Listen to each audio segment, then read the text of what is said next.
Platforms అంటే companies వాళ్ళ నుంచి సజెషన్స్ వచ్చాయి. అటువంటి సజెషన్స్ తీసుకొని వాటిని ఇన్కార్పొరేట్ చేసేదాన్ని కూడా ఆలోచించాము. అట్లాగే గవర్నమెంట్ చీఫ్ సెక్రటరీ గారి ఆధ్వర్యంలో ఒక కమిటీ కూడా వేస్తుంది. కమిటీ కూడా సజెషన్ చేసింది. ఒక డ్రాఫ్ట్ యాక్ట్ తయారు చేశాము. ఆనరబుల్ మినిస్టర్ గారు ఈ సెక్రటరీ గారు చెప్పినట్టు ఈ ఇంటర్నెట్ బేస్డ్ బిజినెస్ మోడల్ ఇప్పుడు కూడా లేదు. Zomato workers, Swiggy workers, fast delivery అందరం కూడా సూపర్ మార్కెట్స్ వెళ్ళి కొనడము, ఈ బ్లింకెట్ రావడము, ఇవన్నీ కూడా కొత్త బిజినెస్ మోడల్స్. ఈ కొత్త బిజినెస్ మోడల్స్లో ఎట్లా తొందరగా సర్వీస్ ఇవ్వాలి కస్టమర్కి, ఇలాంటి తరుణంలో ఈ ఇండస్ట్రీ చాలా ఇమ్మెచ్యూర్ ఇండస్ట్రీ, ఈ అప్లికేషన్ బేస్డ్. అందు గురించి రాహుల్ గాంధీ గారు భారత్ జోడో యాత్రలో వారు వెళ్ళినప్పుడు గిగ్ వర్కర్స్కి ప్రత్యేకంగా వారికి హక్కులు కల్పించాలి, వారికి ఏదైతే ఇంతకుముందు అందరు కూడా వీళ్ళు పార్ట్నర్స్, వీళ్ళు వర్కర్స్ కాదు అని చెప్పి ఈ డిస్కషన్స్ నడుస్తుంటాయి, ఇండస్ట్రీ వర్సెస్ వర్కర్స్. కానీ రాహుల్ గాంధీ గారు అన్నారు, లేదు మనం ఒక చట్టం తీసుకురావాలి, చట్టం తీసుకొచ్చి వీళ్ళందరికీ కూడా హక్కులు కల్పించాలని చెప్పి వారు భారత్ జోడో యాత్రలో ఒక నిర్ణయం తీసుకోవడం జరిగింది. వారి ప్రోత్సాహంతో ఫస్ట్ టైం మన భారతదేశంలో అశోక్ గెహ్లోట్ గారు రాజస్థాన్ చీఫ్ మినిస్టర్గా ఉన్నప్పుడు ఒక గిగ్ వర్కర్స్ యాక్ట్ తీసుకురావడం జరిగింది. అంటే ఒక బేసిక్ యాక్ట్, దాంట్లో గిగ్ వర్కర్స్ ఎలాంటి వారు, వారికి ఏం పని చేస్తుంటారు, వారికి ఏం చేయాలని చెప్పి ఆ యాక్ట్ తీసుకురావడం జరిగింది.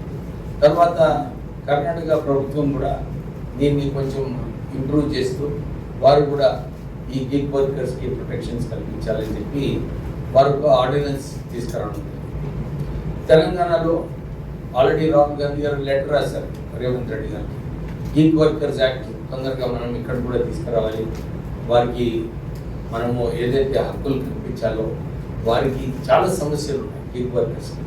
ఈ సమస్యల పైన ఒక బోర్డు తీసుకొచ్చి ఆ బోర్డు ద్వారా రిజిస్ట్రేషన్ ఆఫ్ గిగ్ వర్కర్స్, వారు ఎన్ని రోజులు పనిచేస్తున్నారు, వారికి లెవీ ఎట్లా వేయాలి, సెస్ ఎట్లా కలెక్ట్ చేయాలి, ఇవన్నీ కూడా అంశాలు ఒక గిగ్ వర్కర్స్ బోర్డు ద్వారా చేయొచ్చు అని చెప్పి తెలంగాణ ప్రభుత్వము ఒక మంచి యాక్ట్ తీసుకురాబోతుంది. ఈ యాక్ట్ తీసుకురావడానికి మేము అగ్రిగేటర్స్ ఇంకా వర్కర్స్కి డిస్కషన్ చేయడం జరిగింది. రాహుల్ గాంధీ గారు కూడా మొన్న భారత్ సమ్మిట్లో వచ్చినప్పుడు ఒక పర్టికులర్ సెషన్ పెట్టినారు, ఈ సమస్యలు కనుక్కొని ఈ సమస్యలను ఎట్లా పరిష్కరించడానికి ఆల్రెడీ ఒక సెషన్ పెట్టడం జరిగింది. ఈరోజు కూడా మేము ఇద్దరు వారిని పిలిచి, ఎందుకంటే దీంట్లో పబ్లిక్ డొమైన్లో పెట్టినప్పుడు సుమారు 66 సజెషన్స్ రావడం జరిగింది. Both sides, worker sides, management side, వారి అప్రహెన్షన్స్ ఏమున్నాయి, వారికి ఏం సమస్యలు చేయాలని చెప్పి 66 సజెషన్స్ ఇవ్వడం జరిగింది. సుమారు మొత్తం సజెషన్స్ కూడా దాంట్లో ఇన్కార్పొరేట్ చేయడం జరిగింది. ఇంకా కొన్ని డిమాండ్స్ కూడా వచ్చినాయి మన వర్కర్స్ తరఫున. మాకు కూడా మినిమం వేజెస్ వర్క్ రావాలి, మా ఐడీస్ బ్లాక్ చేస్తున్నారని చెప్పి వారు కూడా కొన్ని అంశాలు మళ్ళీ ఈరోజు రేజ్ చేయడం జరిగింది. వారికి ఇదే సూచన ఇచ్చినాము. ఇది ఒక స్టార్టింగ్ పాయింట్ అన్నమాట. ఫస్ట్ స్టెప్ మనము రికగ్నిషన్ ఆఫ్ గిగ్ వర్కర్స్, దానికి ఒక బోర్డ్ పెట్టడము, వారికి సెస్ కలెక్ట్ చేసి వీరికి ఏదైతే ఇన్సూరెన్స్ ఇంకా ఇతర ఫెసిలిటీస్ కలపాలో బోర్డు ఎట్లా చేయాలని చెప్పి ఈ బోర్డు స్థాపించడం జరుగుతుంది. సో దీని ద్వారా గిగ్ వర్కర్స్కి ఏదైతే రికగ్నిషన్ రావాలి, వారి చాలామంది, ఎందుకంటే ఈ బిజినెస్ కాంపిటీషన్లో ఒకరొకరు రేట్స్ తక్కువ చేస్తున్నారు, కస్టమర్ డిమాండ్స్ కూడా ఎక్కువ ఉన్నాయి, సర్వీస్ బాగుండాలి, అక్కడ ప్రజెంటేషన్ స్కిల్స్ కూడా రావాలి. ఇవన్నీ రావడానికి అగ్రిగేటర్స్ కూడా వారు కూడా ఈరోజు నేను వారికి సూచన ఇవ్వడం జరిగింది. ఒక మంచి కల్చర్ బిల్డ్ చేసేది ఉంది ఈ ఇండస్ట్రీలో. ఈ ఇండస్ట్రీలో కల్చర్ బిల్డ్ చేసినప్పుడు, ఎందుకంటే టైమింగ్ ఇంపార్టెంట్. కస్టమర్ నాకు 10 minutes కావాలంటే 10 minutes కావాలి, ఒక్కోసారి వాన పడినప్పుడు ఆ 10 minutes కాదు. కానీ కస్టమర్ కూడా అర్థం చేసుకునే సమయం వచ్చేసింది. వారు కూడా ఎవరైతే గిగ్ వర్కర్స్ పోతున్నారో వారికి ఐడెంటిఫికేషన్ చేయడము, వారికి కూడా సరిగా రెస్పెక్ట్ ఇవ్వడము, కస్టమర్ ఇవన్నీ కూడా డెవలప్ చేసే అవసరం ఉంది ఈ బిజినెస్లో. సో నేను ఈరోజు వర్కర్స్ అగ్రికల్చర్స్ మీటింగ్లో అయినప్పుడు ఇదే సూచన ఇవ్వడం జరిగింది. మనమందరం కూడా కలిసి ఈ గిగ్ వర్కర్స్ ఈ వాతావరణాన్ని చేంజ్ చేస్తూ వర్కర్స్కి మంచి బిజినెస్ కల్పించాలి. వారికి ఎక్కువ వేజెస్ వచ్చినప్పుడే బిజినెస్ మెన్ కూడా హ్యాపీ ఉంటాడు, ఆయన బిజినెస్ కూడా పెరగాలి, కస్టమర్ సాటిస్ఫాక్షన్ పెంచాలి. ఇది ఉన్నప్పుడే ఈ బిజినెస్ మంచిగా అవుతుందని చెప్పి ఈరోజు నిర్ణయం తీసుకోవడం జరిగింది. త్వరలోనే క్యాబినెట్కి పంపించి ఈ యాక్ట్, గిగ్ వర్కర్స్ యాక్ట్, ఎందుకంటే రేవంత్ రెడ్డి గారు కూడా లేబర్ మంత్రిగా ఉన్నప్పుడు వారు కూడా డిస్కషన్స్ చేయడం జరిగింది. వారు కూడా సూచనలు ఇచ్చినారు ఏది చేస్తే బాగుంటుందని చెప్పి. సో ఈ రాహుల్ గాంధీ గారి ఆలోచన దేశవ్యాప్తంగా గిగ్ వర్కర్స్ని ఆదుకోవాలని చెప్పి, ఎందుకంటే ఎవరు ఇప్పటివరకు రాలేదు, ముందుకు రాలేదు దీంట్లో ఎట్లా చేయాలని చెప్పి. సో వారి ఇనిషియేటివ్ తీసుకోవడం వల్ల కాంగ్రెస్ ప్రభుత్వాలు రాజస్థాన్, కర్ణాటక, ఇప్పుడు తెలంగాణలో ఇంప్లిమెంట్ చేయబోతున్నాం.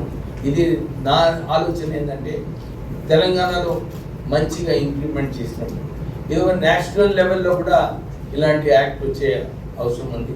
So let us see how best we can do it. This is only a start. నేను ఇంతకుముందు చెప్పినట్టు ఇది only start.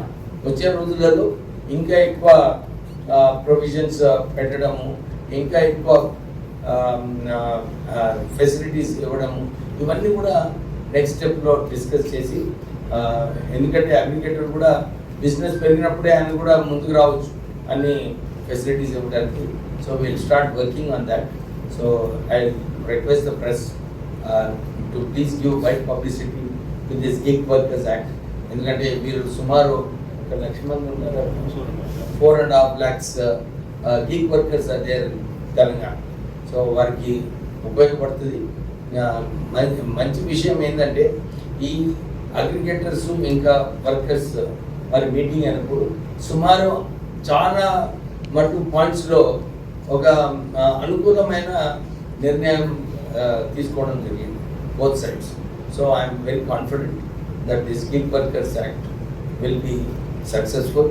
It will not be a burden on aggregators.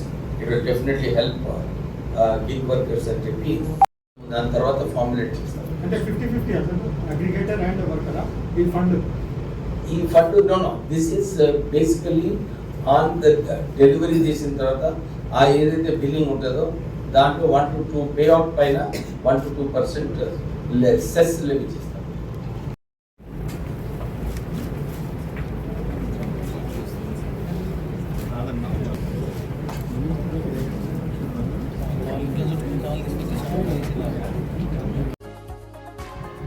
Please like, share, subscribe and comment G3 Media.